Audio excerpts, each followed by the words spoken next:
So, what inspired you to write Tough Trip Through Hell? I was inspired by some old family letters which had been passed down to me from my grandfather. The letters were written by S.B.B. Willson from Virginia City, Montana in 1863. And what led you to create fictional characters that interact with historical characters living at the time? I didn't have enough material produced by S.B.B. Willson to make a novel, so I developed fictional characters which interacted with the real characters that I had letters from. And how does it make you feel to see your unpublished novel becoming a lockdown theater production? I'm very gratified by this. It's wonderful for an author to see characters that he's created come to life right in front of your eyes. Awesome. Anything else you want to say? Well, I'm just really happy to be working with such talented people to come up with such a fascinating project. Awesome.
Now, don't get yourself all trans-twistified. Here's what you missed last week on Tough Trip Through Hell. You know I didn't do it. You think it's easy being the law out here in the West? Someday they'll hang you, Sheriff. But not today. Find Lisa Little Bear. Marthy will help you track her down. Who are you and what are you doing here? Look, I need you to come back to Virginia City and tell them I didn't kill Sally. I can't. My family, my village. No. Zeke will make sure everything's okay. I promise. If you think the bug, Samuel Willson should hang for the killing of the little girl Sally. No! And what we have here is the miscarriage of justice. We foiled his plan. But they are safe, my dear. But not our friend Samuel, I fear.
Tranquility. Ever since Sally's murder, we've been dirt poor, my friend. Yeah, well, thanks for your encouragement. You're a good horse, Tranquility. I hope you know that. Well, yeah. I have had my eye on Lisa Little Bear. If we do find some gold,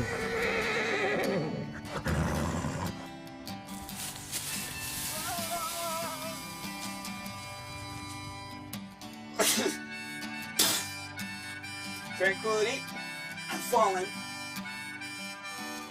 Go get help, friend. Tranquility. Hey. Got some skunks in here.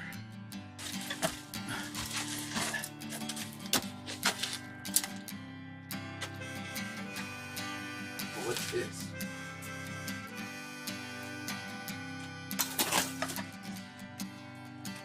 Nuggets. Nuggets! We are rich beyond our dreams, Tranquility. Richer than Midas. Oh, what's this? Oh, whoa! Snakes! Snakes!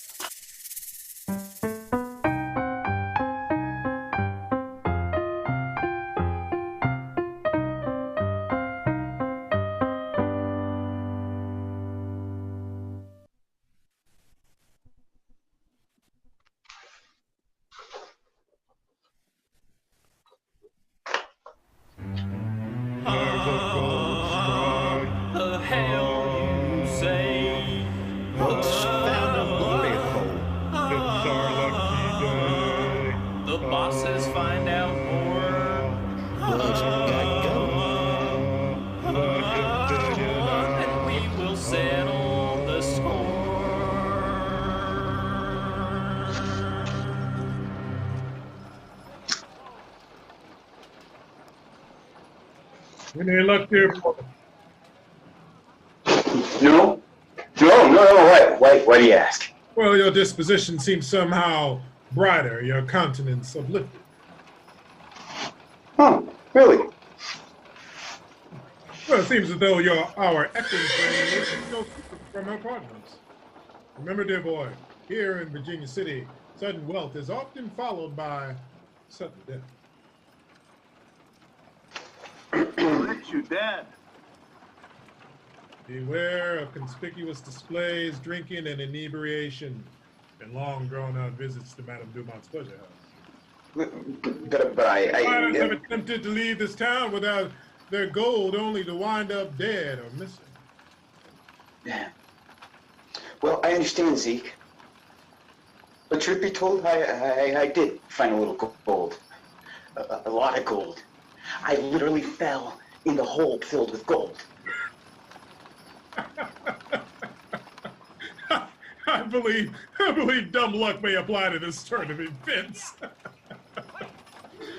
Oh, Sheriff Plummer will not let any gold leave this town.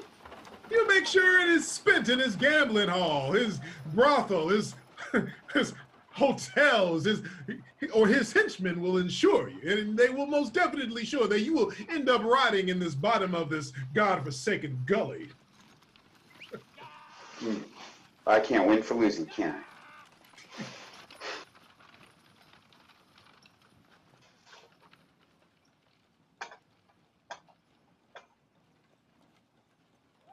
What on earth is going on here? Mother lode's been discovered. Word's out. Everyone's trying to find this glory hole. Hey! Ha! How did the word get out so fast? Oh, the walls have ears in Virginia City, my boy. You better watch yourself. You are liable to be run over in the stampede of half-starved gold seekers trying to retrace your steps. This place is filled with cutthroats, thieves, and claim jumpers. Define location.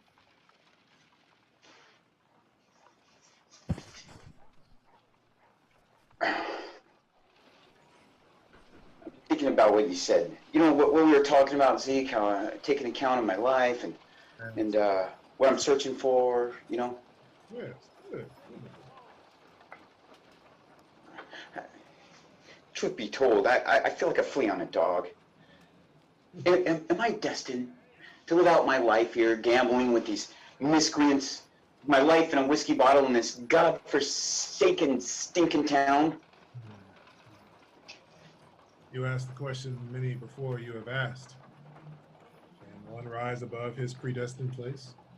Can one spit in the eye of fate and become more than the fates had previously allowed? Exactly. Perhaps it is time to truly open your eyes and see and understand an example standing before you. Oh, you're right, Zeke. I know what you've been through. I fear you do not, Samuel. But never mind that. We must prepare to counter the sheriff's next move. I am assuming you concealed the location of your glory hole. Oh, I hit it all right. You know about where it is. Well, I suggest you register this claim post-haste. But since the sheriff has ears everywhere, this will bring his unwanted attention down upon your head even more than it is so already.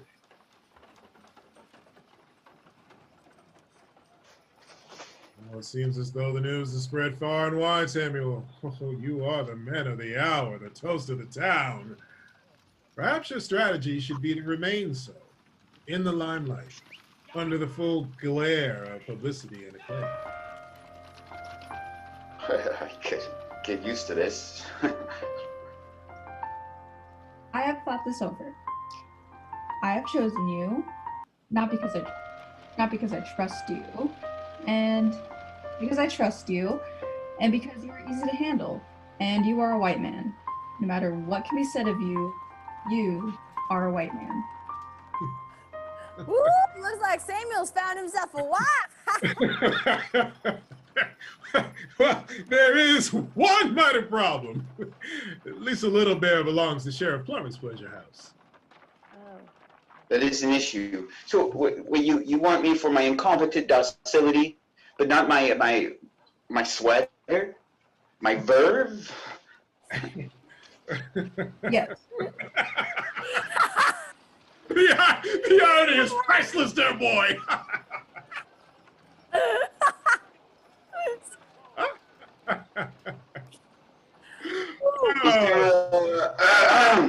Is there anything else you want me for? I mean, well, I thought I made you sick. True, you are vile, and the smell of you makes me gag.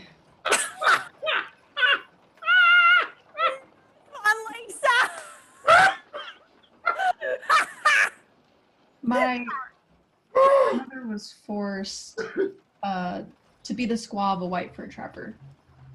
I'm their daughter. I'm not dumb. I see the future. My child will be white as you. Maybe even have your pale eyes. That child will survive, and I will see that it does.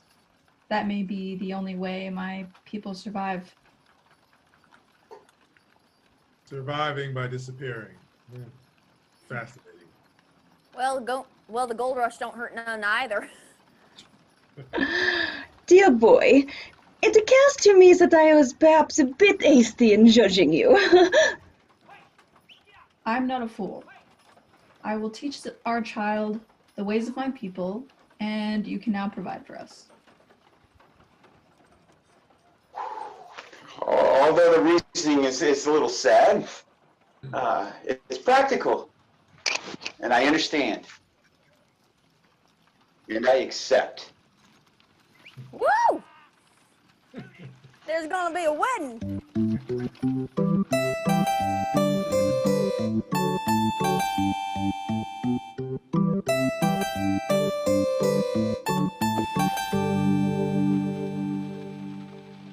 Well, looks like you guys are setting up house mighty swell. Ain't that sweet? Yes, well, it is a happy couple today. Very funny. What do you know? What do you hear?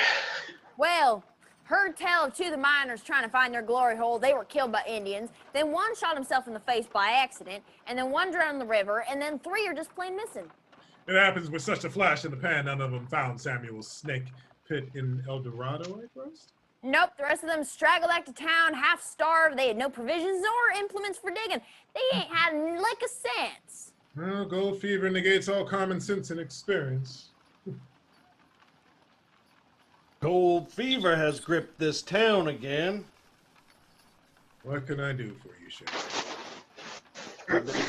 Samuel Willson.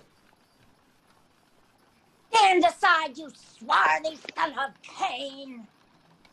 I don't like the way you talk to my friend. That a fact? Dear boy, what more can one expect from a pig than a grunt? Aunt says you're playing house with my property. She's a good earner! One of our best! Perhaps you've forgotten, Sheriff. Slavery has been abolished. No longer can you own any person regardless of sex, color, or race. Yeah, she's a free woman, just like me. Ah, what a child. Welcome to the real world, dearie. It's unfortunately true, but she owes me a substantial debt, and that must be paid off in cash, gold, or other services rendered. I do all the accounting records myself. You enslave these girls. First you drive them into debt by getting them addicted to alcohol and opium.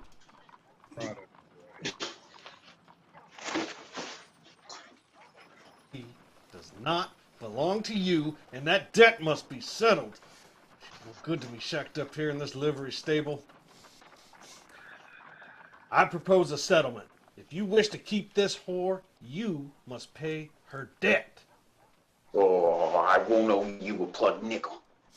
All right, then. You suit yourself. Take the whore. Now wait just a moment. Sheriff, I have a proposition for you. I'm listening. We have a fight. Winner gets the girl, $500. What? No. We will pull up my associate, Hal Fan, and you pick anyone. Your choice. No, let me fight. I can whoop any man. You know I can, Zeke. A fight. A wager? Bare knuckles. No rules. Little Chinaman?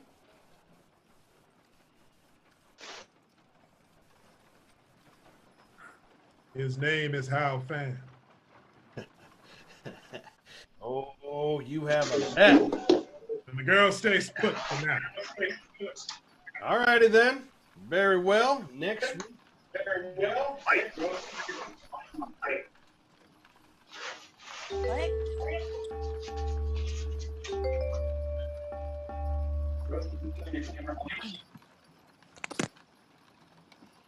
Zeke, what were you thinking? You know I can fight. Hal Fan is scrawny. You know I'm built up for fighting. Oh, now come out there. It's a sure thing. Need you not worry. But I wanted to fight. It's okay, my dear. You'll get your chance. Okay. But first we gotta protect Lisa Little Bear. Jake, how could you do that? With my bunny? And with Lisa Little Bear?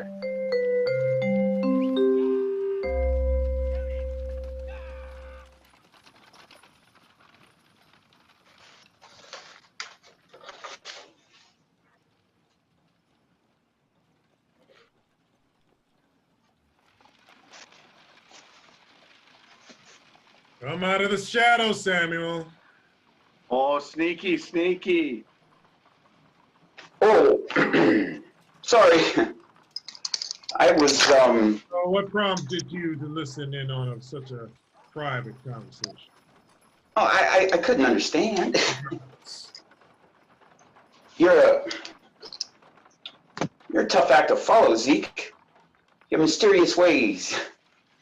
It's tough to keep up with you, you know? Do I not teach you and tell you everything eventually? I suppose so, yeah. Rest assured, dear boy, if it is something pertaining to you, I will thoroughly inform you. Oh, I am curious.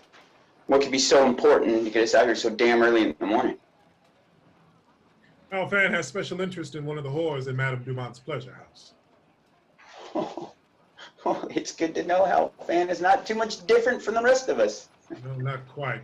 Alfan has been saving money to buy the young Chinese whore named Ling, who is his cousin. However, a complication has arisen. Oh, let me guess. Sheriff Plummer? Actually, it appears that General Thomas Meagher fancies Ling and has made inquiries into purchasing her outright.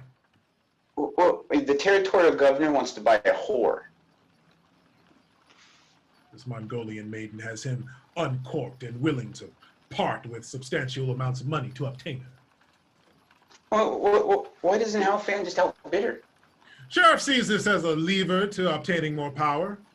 What you will learn, dear boy, is that politicians are more villainous than any villain. Their crimes are committed on the public's time and money. Yeah. So what's the plan?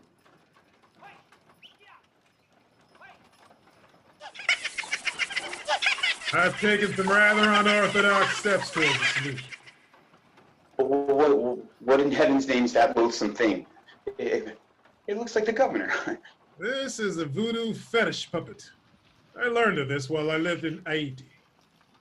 Why am I not surprised? People in Haiti have infused their Catholic faith with spirit. Good Lord. Its tiny eyes just rolled in its head.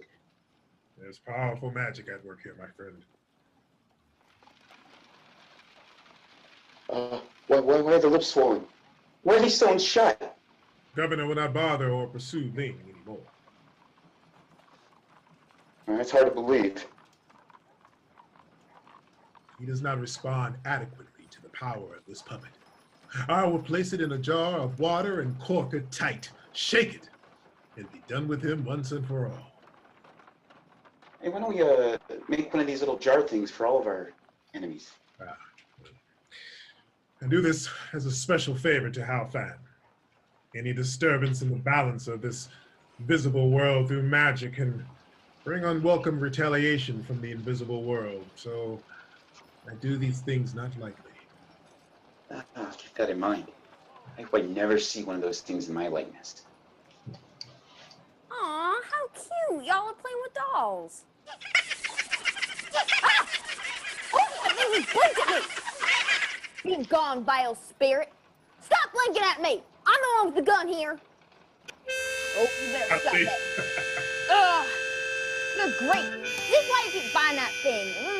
Plowing up the earth of the American dream, uncovering stories of the homecoming queen. And Possum Jack sits in the back by the machine, counting quarters and trying his best to come clean. Rags to riches, betting on the flood. American dreams are drawn out in blood. Marching home to a place we used to know. Now our hometown is some 6 feet below.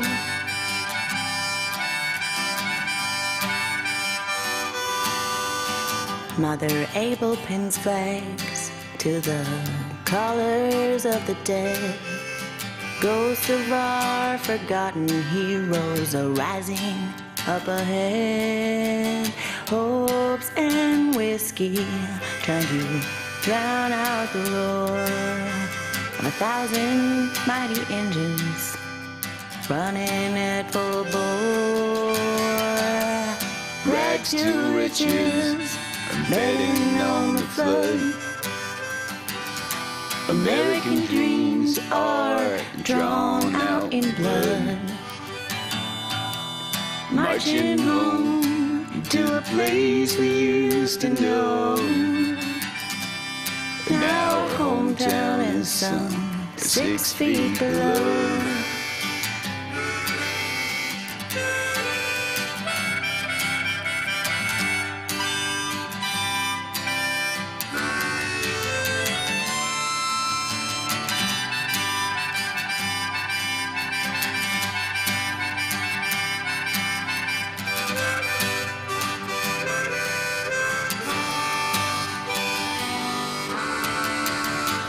lightning strikes again where our luck was holding out. Indian Jim lights a match while the young boys twist and shout. Cannons rust in silence in the park by the old inn, while noisy strangers snap pictures of our sin. Rags to riches, betting on the flood. American dreams are drawn out in blood. Marching home to a place we used to know. But now the hometown is some 6 feet below. Rags to riches, betting on the flood.